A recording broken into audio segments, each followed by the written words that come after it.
de paz, que ao despertar de um novo homem nos induz. Te conclama, irmão, de última hora, a ingressar nesta seara de luz. Te conclama.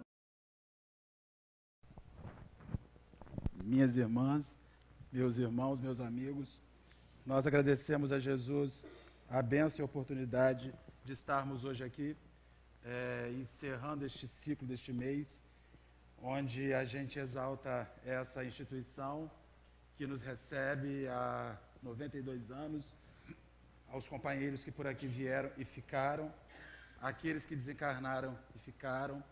Essa semana pensamos muito no César, no seu César, no Beto, no seu Mário, em vários companheiros, em Dona Yolanda, em Dona Rosa, em seu Aprígio, em todos aqueles companheiros que nós tivemos ao longo desses 26 anos que estamos aqui na instituição, a alegria de estarmos juntos numa época onde essa instituição não era nem melhor nem pior do que é hoje.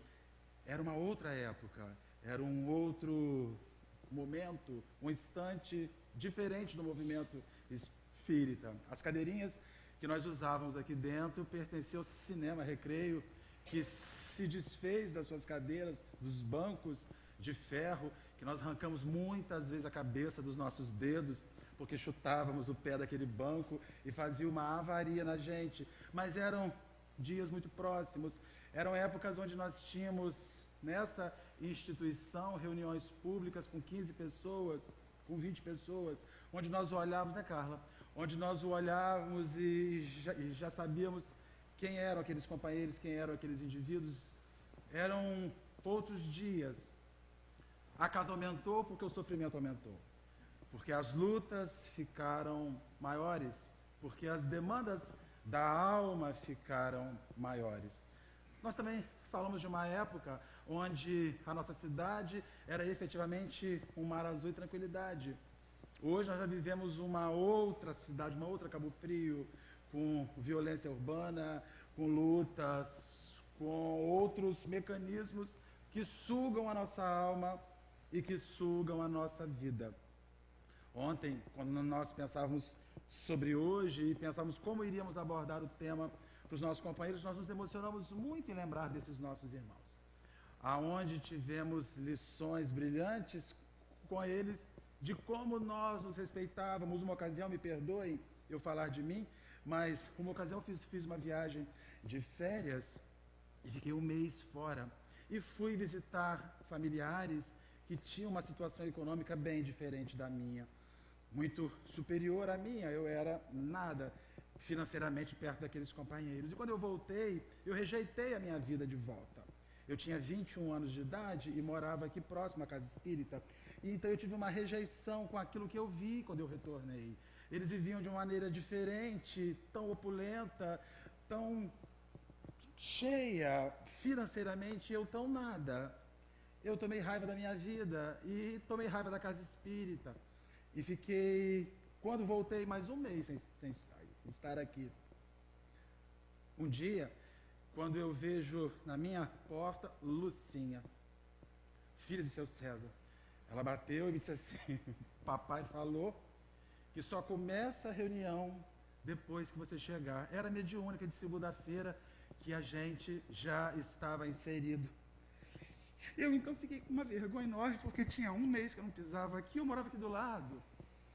Eu nunca me esqueci daquele dia. Quando eu pisei na porta daquele centro, caiu uma armadura de cima de mim. Quebrou-se uma armadura de cima de mim. Aí eu fui compreender o quanto, quando a gente foge dos nossos caminhos, quando a gente foge dos nossos percursos, criam-se dificuldades na gente a estar. E esse companheiro viu que eu não voltaria mais, se ele não fosse lá, mandar me chamar, me buscar. Não porque eu era bom, mas é porque eu era um sujeito que precisava de ajuda. E ele era assim. O César buscava a gente em casa. E Carla se lembra disso, Zé Carlos também se lembra. Era impossível nós dizermos não para ele. Não dava.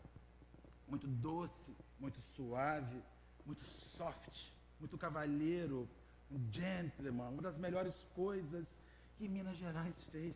Porque é estranho como Minas Gerais produz gente boa, gente suave.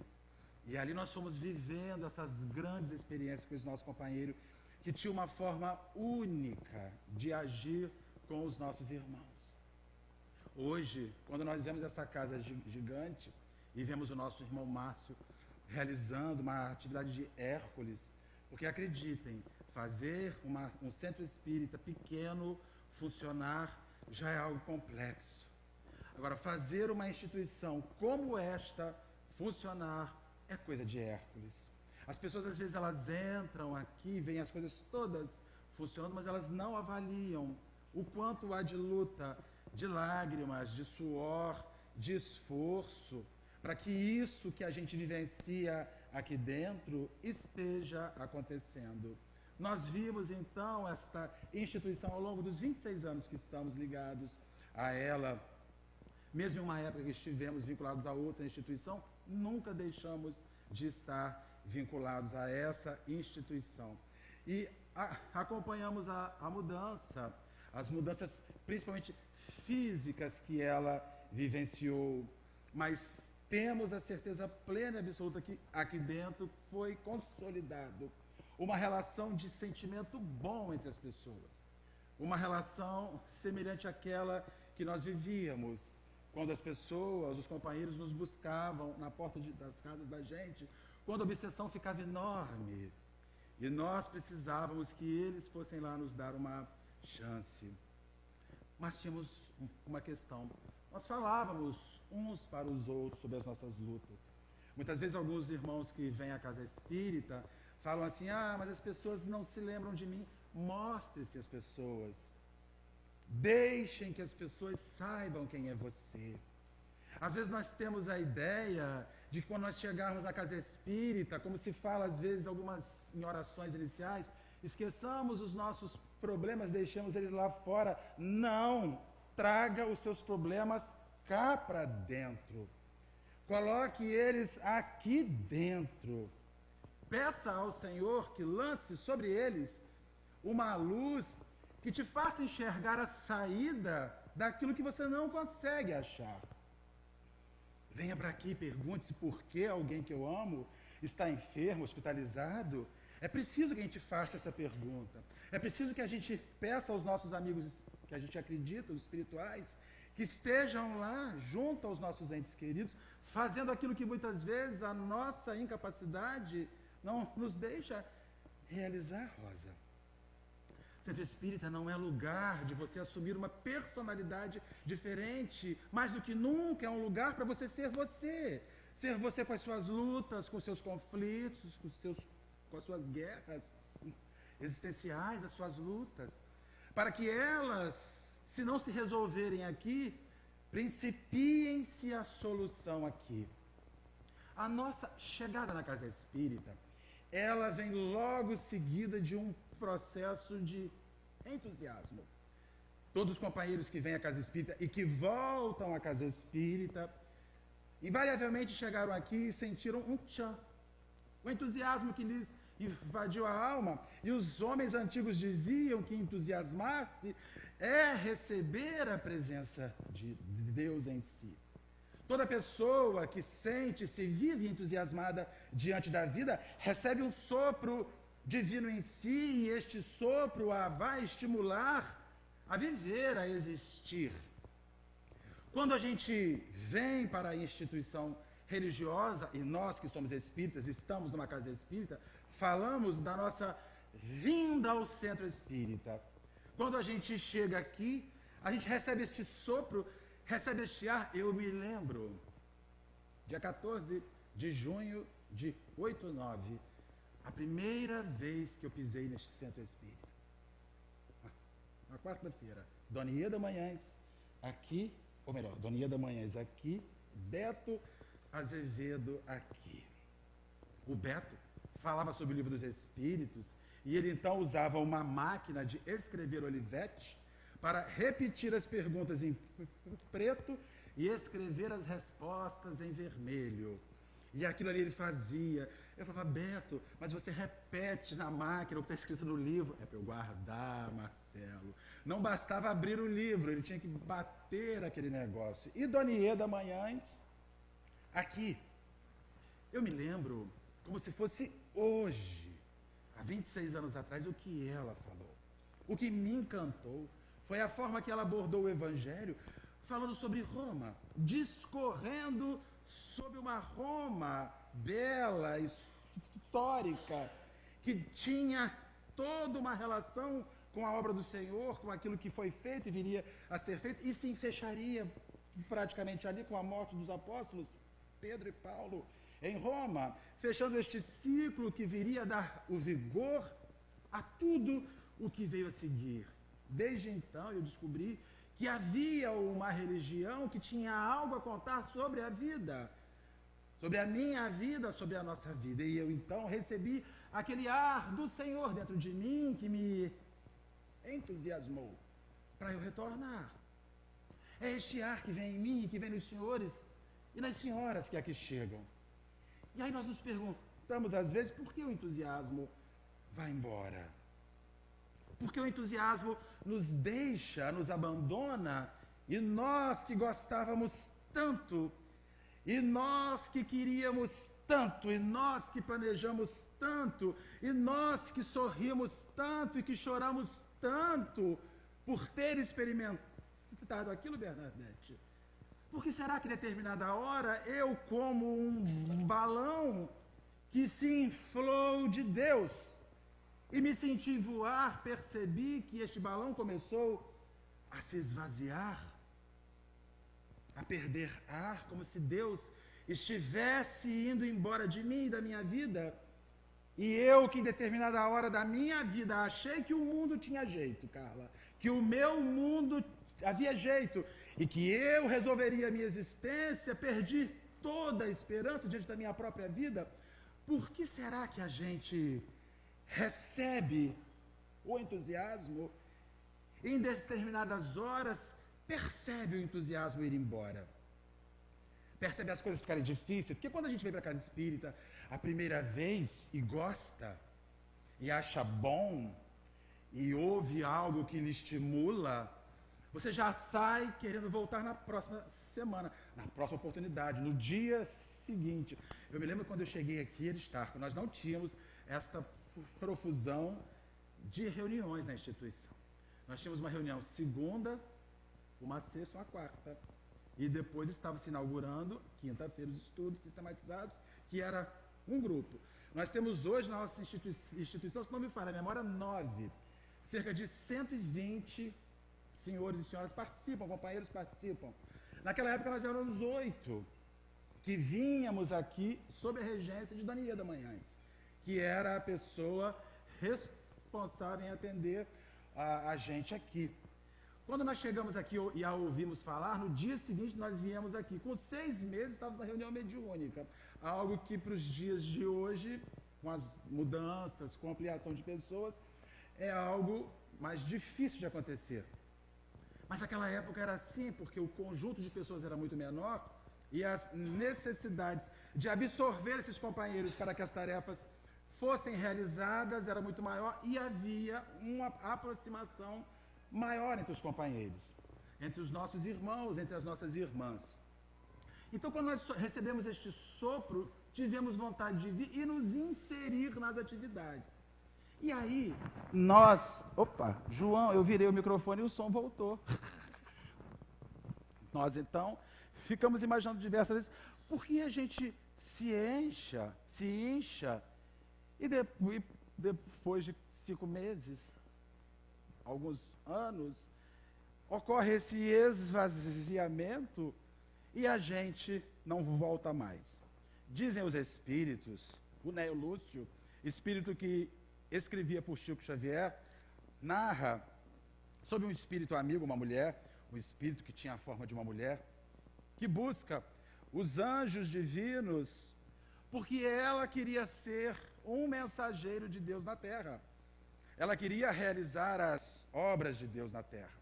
estava profundamente cheia deste ar de Deus, deste ar do Senhor que a entusiasmava, para que ela pudesse vir servir e auxiliar. Busca ela então, Heloísa, um anjo amigo, e esse lhe diz: oh, que bom, minha irmã, que Deus te estimulou, agora nós temos algo para você fazer. Vá a uma taberna, lá dentro há 2 homens profundamente trôpegos, embriagados, e eles precisam do seu estímulo, precisam do seu auxílio para que eles possam levantar-se e ter a sua vida recomeçada. Aquela mulher vem, aquele espírito vem, adentra a taberna, e quando ele entra, escuta aquela música estridente, as pessoas falando alto, as mulheres oferecendo-se aos homens, os homens utilizando-se daquelas mulheres. Ela começa, enquanto espírito, a perceber que todo aquele ambiente era extremamente difícil. Então ela volta para o orientador e diz: Senhor, não pude ajudá-lo. Afinal, o Senhor me enviou para um lugar, para um ambiente onde havia tanta imagem feia. Os homens usavam palavras de baixo nível, tocavam-se, aproveitavam-se uns dos outros pela embriaguez. Senhor, lá eu não tenho o que fazer. O mesmo anjo disse: então nós temos uma outra missão para você realizar. E mostrou-lhe uma floresta, onde havia um menino abandonado, um bebê abandonado. Vá até aquele bebê, acalme-o, apacente-o. Então aquele espírito mergulha até aquela região e depois volta, assustada, aterrorizada. Quando cheguei lá, encontrei homens e mulheres seminus, abraçados entre si em cenas voluptuosas que os meus olhos não puderam assistir. Eu tive que ir embora. E a criança? Não sei, não pude ver aquilo, não pude presenciar aquilo. Ela então lhe disse: bem, nós temos uma outra atividade. Há uma senhora que está em agonia, que precisa de socorro para ajudar na sua hora final.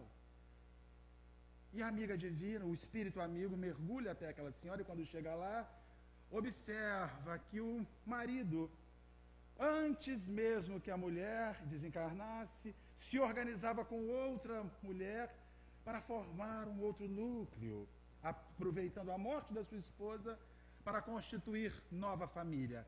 Ela ficou indignada ante a cena de assistir um marido que não se ressentia da mulher que partia. Volta então e fala ao Senhor, aquele espírito: não tive o que fazer. Como foi terrível assistir aquele indivíduo. O anjo então olha para ela e diz: minha irmã, siga então observando de longe e desenvolvendo a sua capacidade de amar e de servir. Ela então, indignada, diz: mas Senhor, eu não sou uma serva digna de estar nas fileiras do Senhor, eu quero. E ele então lhe responde: mas o seu olhar não te deixa. Você olha o mundo com uma lente de malícia e maldade. E as pessoas que passam o tempo da sua vida registrando o mundo com a maldade não têm o tempo e a oportunidade de fazer o bem. Quando você deseja fazer o bem, o mal não lhe aparece. O mal não lhe surge porque o bem deveria ser maior do que o mal. E aquela mulher então, inflada, esvaziou-se de vez e não teve o que realizar, porque o dever, que é aquilo que nós devemos fazer para atender a nossa consciência em primeiro lugar e atender aos outros por consequência, ele vem e ele precisa vir como sequência desta exaltação de Deus em nós.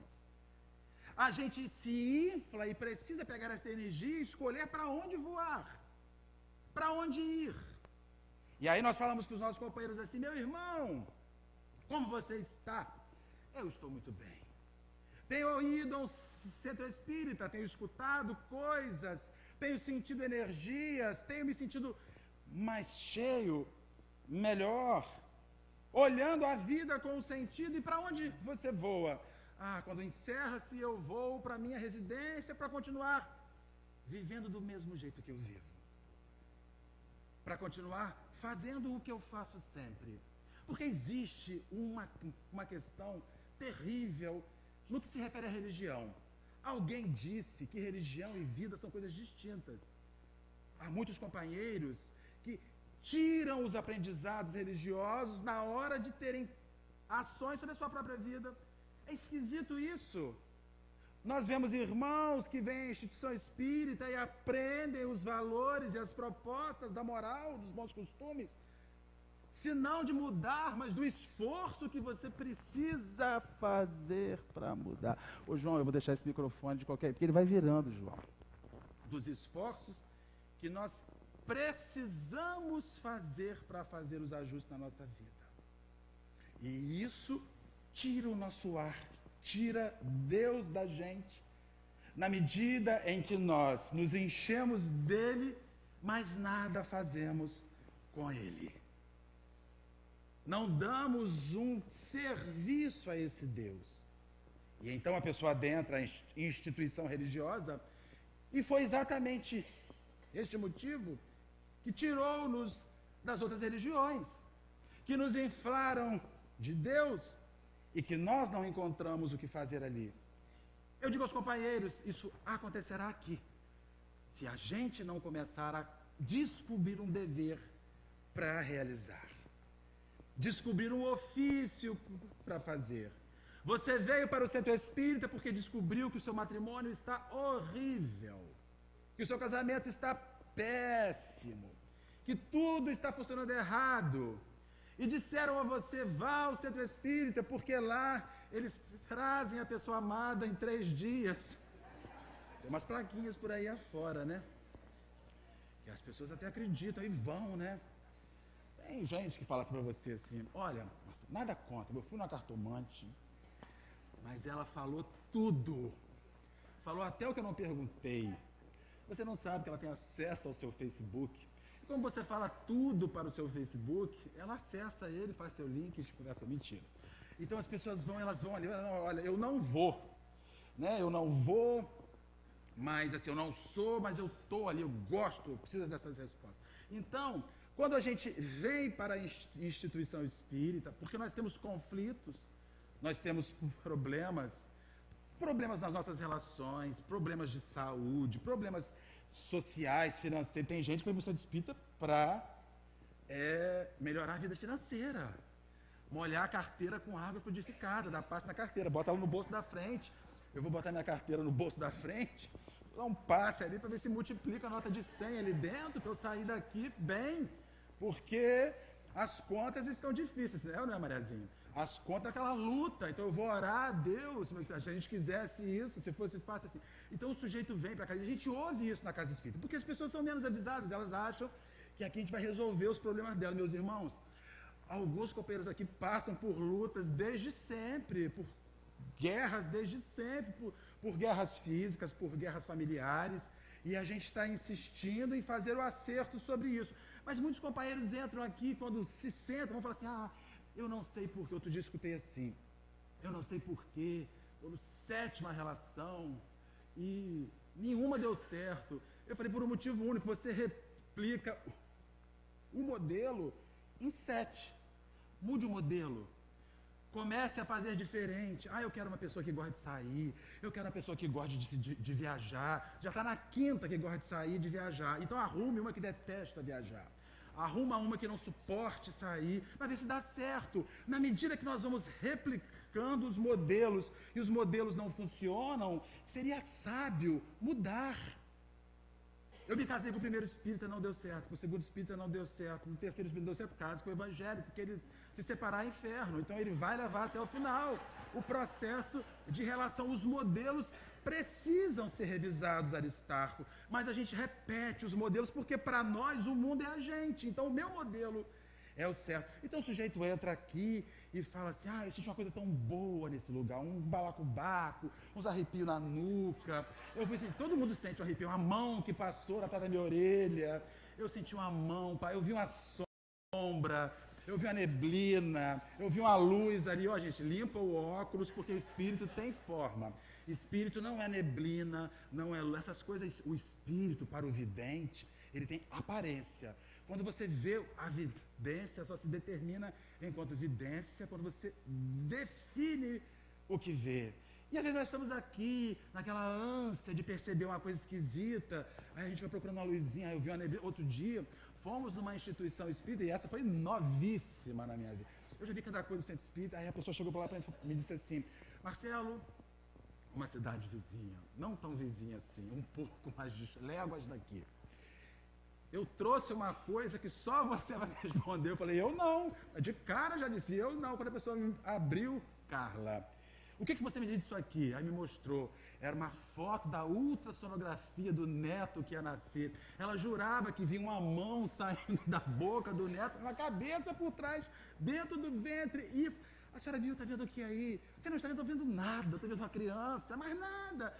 Mas eu sou espírita há 40 anos. Ela me dizia, eu falei, meu Deus, mas como a pessoa... 40 anos ali dentro e quer descobrir na ultrassonografia algo que determine a diferença daquele espírito na relação da vida. O dever que nós temos ante a vida não é descobrir coisas da ultrassonografia. Não é chamar a pessoa amada de volta. O dever que nós temos na casa espírita não é equilibrar a nossa situação financeira para nós esquecermos daqui e voltarmos a gastar e a desorganizar a nossa vida lá fora, como é o que acontece. Escutamos companheiros falar assim, mas se eu ganhasse na Mega Sena, eu jogo toda semana. Ele falou, não vai fazer nada, você ia comprar o seu jet ski, sua lancha, nunca mais metia o pé, nem lembrava que isso aqui existe. Porque não existe obra do bem feita com esses dinheiros. Porque a pessoa ganha e vai viver a sua vida. Lá na frente, daqui a 20 anos, ela lembra das coisas dela e volta para fazer alguma coisa. Mas a maioria vai saciar o seu íntimo. Então, quando a gente se infla de Deus, temos um dever. E o primeiro dever é com a gente. Deus me inflou, me entusiasmou, me encheu para quê? Para que eu seja melhor. O primeiro elemento é, eu preciso ser melhor. Eu cheguei aqui para ser melhor e eu preciso realizar uma atividade primeiro em mim, tornar-me mais afável, tornar-me mais agradável, tornar-me mais gentil, tornar-me mais acessível, tornar-me menos fofoqueiro, menos linguarudo, menos agressivo. Se você se enche de Deus, entusiasma-se com Deus, e este Deus não te sensibiliza a ser uma pessoa melhor perante você próprio, porque o nosso primeiro ofício de transformação é pessoal. Alguns companheiros têm a ideia errada de que nós viemos à casa espírita para servir aos outros. Mentira! O nosso primeiro serviço é com a gente. Nós só damos para o outro aquilo que existe em nós. Isso é uma frase básica, racional e simples. Se você não desenvolve afabilidade, não consegue oferecer afabilidade aos outros. Se você não desenvolve gentileza, não consegue oferecer gentileza ao outro. Se você não desenvolve a capacidade de sorrir, não consegue sorrir para o outro. Se você não desenvolve a capacidade de esperar a sua hora de entrar na câmara de passe, veja, nós já chegamos, que coisa estranha. Nós temos tanta pressa de ir embora deste ambiente tão diferenciado. Acaba a reunião, há 26 anos é assim, meus irmãos. Não precisa vir de lá para cá, porque seremos chamados, há tempo para isso. Mas eu tenho pressa, quem tem pressa chega primeiro e ocupa a primeira fila, porque respeita a sequência de chegada. Se a gente não aprendeu a respeitar a nossa hora de se levantar num passe, o que dirá de nós respeitarmos a dor do outro, o sofrimento do outro? Porque quem não respeita, no mínimo, quem não aprende a respeitar as situações mínimas, não desenvolve potencialidade para respeitar o máximo, para respeitar as grandes perspectivas, porque todas as coisas, elas evoluem do pequeno para o grande. Não se iluda que você tem um mega respeito pelo universo, se você não respeita a sua vez numa fila. Quem não respeita nada. Respeita somente aquilo que lhe sacia a demanda. Não, vamos esperar, porque vai valer a pena, porque lá na frente vai ser bom para mim. É por isso que a gente espera. Fora isso, as pessoas se saltam na frente. Então, quando a gente chega aqui, tem a primeira questão de entusiasmar-se, de encher de Deus, eu vou fazer o meu dever. Aí os companheiros vão dizer, venha para a sopa, mas venha para a sopa amando. Amando as pessoas. Amando os companheiros que estão aqui inseridos, que são idênticos a nós. A diferença única deles para nós é o endereço. Eles moram mal e nós bem. Eles não têm na sua casa água elétrica, não dá para pagar a luz. Com esse aumento de energia até agora. Outro dia chegou um senhor aqui, deficiente visual, que mora em um lugar aqui, e o moço desesperado em lágrimas. Meu filho, olha essa conta, R$208. Eu falei, moço, eu tenho o que em casa? Uma máquina de fazer gelo, coisa assim. Ele falou, não, meu filho, eu não sei o que é isso, mas vê essa conta, não tem como pagar. Ajudamos, juntamos os companheiros e demos dinheiro para o nosso irmão para ele acertar suas contas. Então nós temos esse primeiro dever que é com a gente. Quando você se encher de Deus, pergunte a você o que Deus vai fazer na sua vida. Bem evangélico esse diálogo. Pergunte a você aonde ele precisa corrigir na sua vida. O que está errado na sua vida? Não o outro. É bastante interessante, quando as relações acabam, a culpa sempre é do outro. Aí a pessoa pula para a segunda relação, a culpa é do outro. Pula para a terceira. Gente, quem pula para a terceira relação, a culpa é sua. Porque não é possível que todos os outros 3 não valham nada. Ou você não sabe escolher, ou você é o foco. Você é o problema. Você é o objeto das dificuldades, está ali. O primeiro aspecto é o serviço próprio. E o segundo aspecto, quando você descobre que o que tem a oferecer é bom, o que tem algo a dar, você não escolhe o trabalho. Você não escolhe o serviço como a nossa irmã. Senhor, eu quero servir. Mas numa sala que tenha ar-condicionado, Jesus, uma sala que tenha uma cadeira com suporte para os braços, anti-ler, esforços repetitivos, eu quero assim, não, se nós queremos servir, se nós queremos fazer algo, se há um dever a ser feito, temos que entender que este mesmo Deus que nos inflou, que esse mesmo Deus que nos permitiu a melhora, é Ele quem vai dizer aonde você vai trabalhar. É Ele que vai dizer assim, Vera, hoje você vai lá. Vai dizer, Senhor, olha, o Senhor está me mandando para o pior dos lugares. Eu sei, Vera. É ali que você precisa.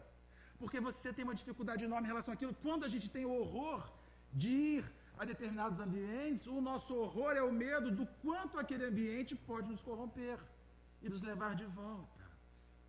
Uma ocasião, Chico tinha 17 anos, Chico Xavier tinha 17 anos, virgem, em Uberaba, nunca tinha tido relações com ninguém. O pai dele resolveu levá-lo numa zona de prostituição. E chegou lá e botou o filho na mão lá da chefa e foi embora. Voltou para cá e falou assim, nunca fez nada. Eu quero que o meu filho saia um homem daí de dentro hoje. Porque tem homens que têm essa visão, né? Eles acreditam que os filhos são homens porque usam as mulheres. Coisa estranha.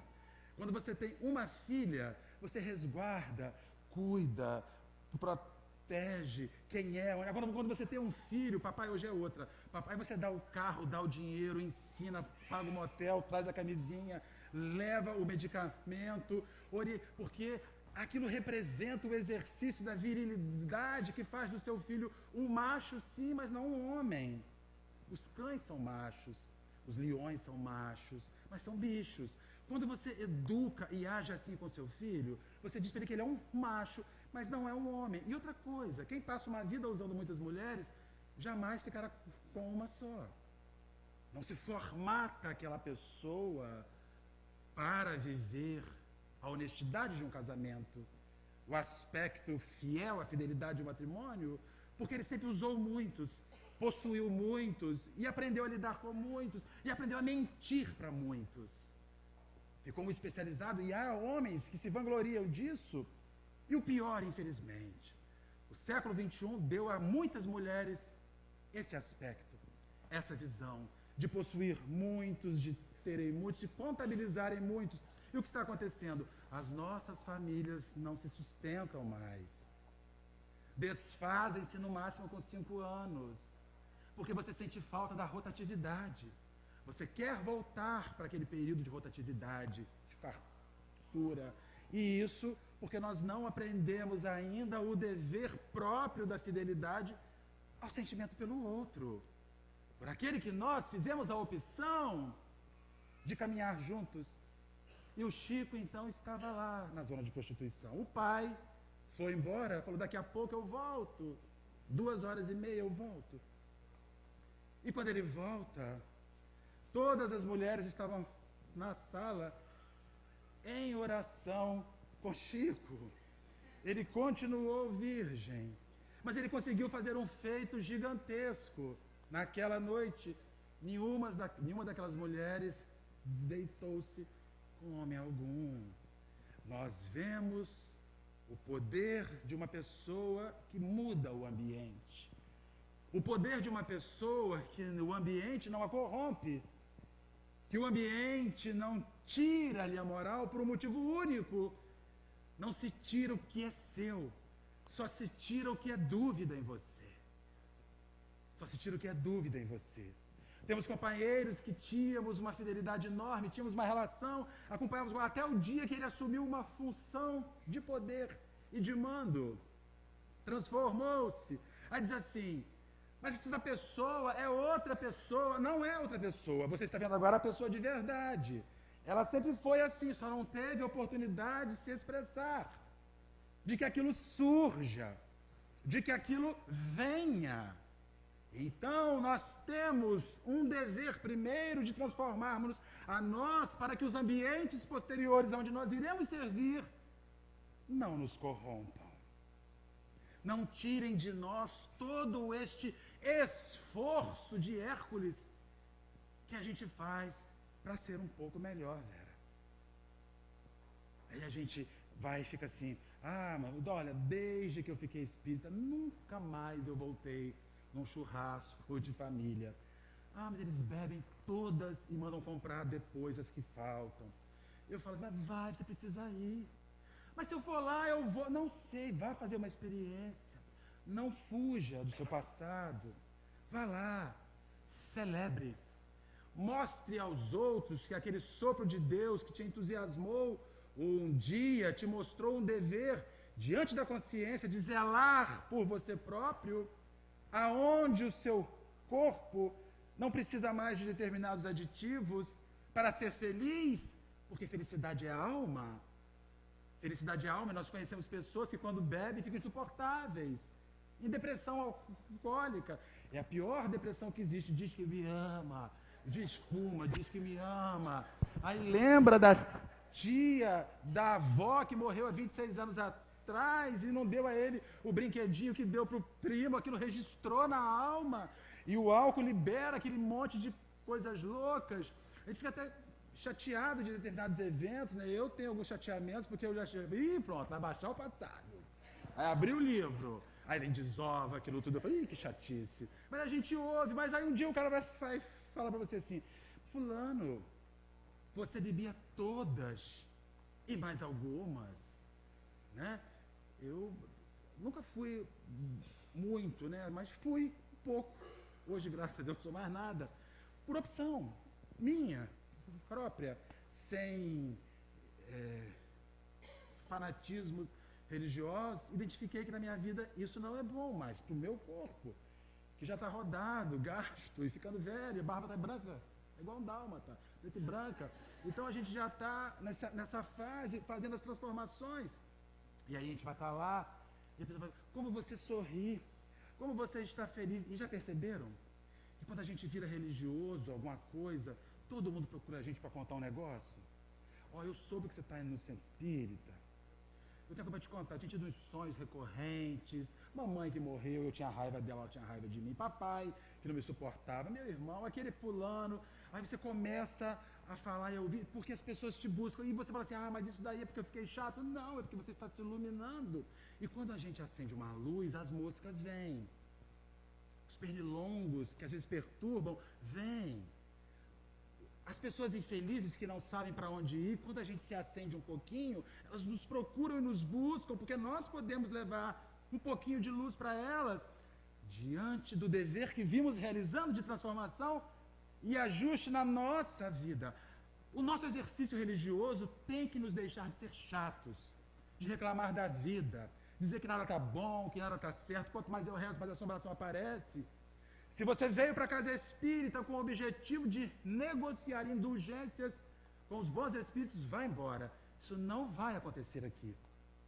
Se você veio para o centro espírita para resolver sua situação financeira, para resolver seu casamento que está mal, para achar que os espíritos vão dar um jeitinho e vão abrir no seu sentimento o amor de volta, vão botar notinhas de 100 no seu bolso, olha, em 26 anos só saiu. Nunca entrou, graças a Deus. Vai embora. Nós viemos aqui para solucionar pendências próprias que vêm gerando a insatisfação que nós vivemos no mundo aí fora. Resolva-se, que você resolve tudo que está em volta de você. A dificuldade humana é porque nós não conseguimos olhar a nossa vida como a vida. Nós olhamos a nossa vida como a nossa luta familiar. Então, como é que você está? Ah, minha cara. Tem aquele cara que você encontra. Você está bem, fulano? Bem, gravar lá em casa. Aí você vai... Menino, terremoto lá em Katmandu, no Nepal, horrível. Ah, mas minha casa. Ô menino, você viu o vento lá em Xanxerê, coisa horrível. Ah, tá horrível, né, gente? Mas ó, minha casa. Você está mostrando para a pessoa todos os redemoinhos, os processos que você quer discutir, quer equacionar, quer ponderar. Ela, mas a minha casa, o meu problema, a minha azia, a minha artrite, a minha artrose. Querido, você vai morrer com isso. Pode até não morrer disso, mas você não precisa transformar sua vida numa lamentação existencial. Mude, faça o dever próprio de entender que essas coisas não dão em cimento, em pedra, mas dão em gente. E nós ouvimos com assim, mas eu estou lá no centro, nunca fui ao centro, saudável, era bem. Aí cheguei no centro, depois de 6 meses fiz o exame câncer. O centro foi um azar na minha vida. Porque eu não tinha nada antes de ir lá, eu não tinha problema, eu não fui lá, tá vendo? Bem que o crente falou, parte com Satanás, você vai chegar lá, sua vida vai andar para trás. Aí o cara vai e pensa, ele nunca pensa assim, meu Deus, essa doença já tinha que vir. Então eles me deram 6 meses de antecedência para estar num lugar que vai me jogar uma luz sobre o problema e vai me ajudar a passar por esse problema. Porque toda a nossa relação com o mundo divino é de negociação, é comercial. A gente dá porque quer de volta. Não posso deixar de dar a cesta básica do centro. Não é um compromisso que eu tenho com Jesus de dar a cesta básica do centro. Aí esquece um mês. Aí as vendas na loja começam a diminuir. Foi a cesta básica que eu não dei. Aí vai lá no centro, dá a cesta básica, melhora a venda, tá vendo? Anota aí, pelo amor de Deus. Dia 30, não paga a funcionária, mas a sexta, porque Deus está vendo, Deus está no controle, Deus está abençoando. Aí eu falo, como ele é bom, né? Ele faz você ganhar 100 mil reais por mês do seu comércio, você gasta 50 numa cesta básica.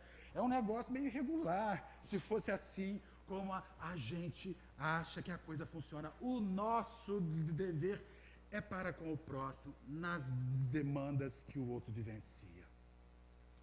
Aí você vem para a casa espírita, descobre que precisa ser bom, começa a fazer o dever próprio de reajustes. Aí um dia vão e falam para você assim, Bernadette, nós temos um companheiro que está muito enfermo, muito doente, sofrendo muito, e nós precisamos ir lá fazer uma visita a ele. Ela vai falar assim, olha, me bota para descascar o saco de 60 quilos de batata e dizer, mas não me bota para lidar com gente que sofre. Aí a gente vai às vezes e fala para o companheiro assim, mas meu filho, você prefere ir lá ou ir para lá? Porque a vida é o seguinte, quando você não faz por amor ao próximo, muitas vezes a vida nos coloca naquela mesma situação que o outro está, para que a gente aprenda o quanto é importante a solidariedade e o sofrimento. Tem companheiros que não vão ao enterro, aí eu tenho horror de velório, gente, ninguém gosta, já falei isso aqui, só doido gosta de velório. Ninguém gosta, mas a gente tem que ir lá, solidarizar-se com a família e solidarizar-se com o espírito, que muitas vezes está acompanhando o seu sepultamento, perturbado, e nós vamos ali levar a nossa oração, o nosso silêncio, a nossa perspectiva, as nossas boas radiações para aquele indivíduo, para que ele tenha um sepultamento bacana. Quando eu cheguei no centro espírita, tinha-se aqui uma prática que nós fazíamos naquela época. E eu fico pensando aquilo hoje. Eu não sei se você já fez, Carla. Eu acho que foi. Naquela época, há 26 anos atrás, no finados, o centro ia para o cemitério. E nós, seu César, isso aqui era religioso, atazanava o juízo da gente para escrever. Mandava-se carta, hein? Olha como é que isso é antigo. Mandávamos cartas para as editoras que faziam mensagens sobre a morte. Então as editoras enviavam pilhas e pilhas de mensagens, páginas que nós distribuímos aqui sobre a morte. E nós revezávamos na porta do cemitério. Era uma doideira, uma vergonha danada. A primeira vez que eu cheguei ali, eu confesso a vocês, que foi um desconforto. Porque eu sempre tive aquela perspectiva que nós temos estúpida e ignorante, que os nossos irmãos evangélicos estão na rua berrando e falando alto a palavra do Senhor, estão se ridicularizando, eles estão fazendo um serviço. E acreditem, tem muita gente que ri, mas tem umzinho que ouve, para e ajuda. Então pare de rir daquilo que você não consegue fazer por incompetência, por falta de fé, por falta de crença, de botar o seu rosto ali naquele ofício. Ah, mas eles gritam muito. Deus não é surdo. Mas quando nós estamos obsidiados, nós não ouvimos nada. Às vezes é um grito da palavra que o cara solta lá no final, que entra na gente, a gente desperta e vai ver o que está acontecendo. Nós parávamos na porta ali para cumprir o dever. E a gente começava a dizer, olhando para o chão, né, aquela coisa assim. Até que um dia nós começamos a ver o quanto as pessoas recebiam aquilo felizes. E o quanto eu tinha o hábito deles passarem por... Eu virava, vai jogar fora. Não parava, sentava, vai jogar fora. E lia aquele negócio, e guardava aquilo no bolso, e conduzia aquilo. Nós começamos a ver que aquilo realmente era um serviço que só foi interrompido quando houve um jihad religioso na porta do cemitério, que nós passamos por uma dificuldade com determinada religião, e aí o senhor falou, nós não estamos aqui para haver um enfrentamento religioso nesse ponto. Já fizemos o que tínhamos que fazer e paramos a tarefa. Quando outras religiões ainda hoje fazem isso. Então existe um serviço a ser feito. Quando você vier para a casa espírita, não coloque no centro espírita, no dever que você vai realizar, o personalismo, a sua forma, o seu jeito. A sua forma e o seu jeito faz feliz a sua vida? Faz, Sônia. O seu jeito de ser te põe plenamente feliz? Se não te põe plenamente feliz, não vai botar um outro feliz. Se você fracassa com você, então chegue aqui disposto a relacionar-se. E quando a gente quer relacionar-se, nossos egos são murchos. Centro espírita não comporta personalismo. Aliás, gente personalista é muito chata, muito sem educação, muito esquisita, que joga uma coisa em cima que não é real. A casa espírita precisa de servidores, o mundo precisa de servidores, mas servidores que cumpram o serviço como o Senhor fez. E orientava, chegue, fale. Se não quiserem te ouvir, despeça-se, vira as costas e vai embora. A vida, ela é assim. Nós não precisamos fazer afins nossos, temos que falar algo que é bom, que cumprir o nosso ofício sem exigirmos do outro aquilo que o outro não está capacitado ainda a realizar. Quando essa casa está comemorando 92 anos, nós temos muito serviço aqui, muito dever para ser realizado aqui. Pelo amor de Deus, despluguem a missa de dentro de vocês. Vocês não substituíram a missa de domingo pela reunião da quarta, ou a reunião de domingo. A missa ficou lá fora. Aquele tempo, com todo o respeito que temos ao catolicismo, que nós tínhamos uma vertente de um sacerdote que nos orientava e que a gente seguia, nós chegamos aqui para ser sacerdotes da nossa própria vida. Cada um cuida da sua vida aqui dentro. Se você sente falta de ter um pastor na sua vida, seu lugar não é aqui. Volte para a sua origem. Aqui cada um cuida de si sob uma orientação dos dirigentes da casa e dos espíritos amigos.